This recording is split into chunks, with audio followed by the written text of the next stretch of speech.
going on, guys? I'm gonna show you some bolts.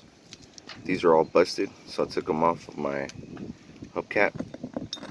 I mean a hubcap. So look, this is a good one right here.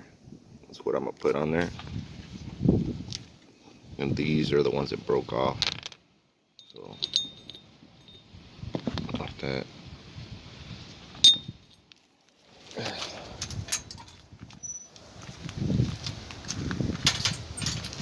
I'm also gonna replace these discs. But the disc I want to put on, it looks like a little bit smaller than the other one, which is weird, but it fits on there. So I'm confused. Should I even put it on there? I don't know. See what I mean? So I don't know. What do you guys think? It's a little smaller, but if the brake pad, if the caliper gets on here fine, then you know it shouldn't be a problem. I'm gonna paint that caliper too. I'm painting it red. So yeah.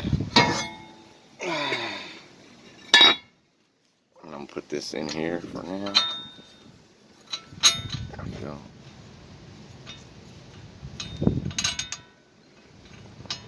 I'm gonna show you guys what I do. What I do to put this on, I'll put a bunch of bolts right here, and then I'll tie this one until it goes to the same size as these. That's about it. Alright guys. See you guys next time.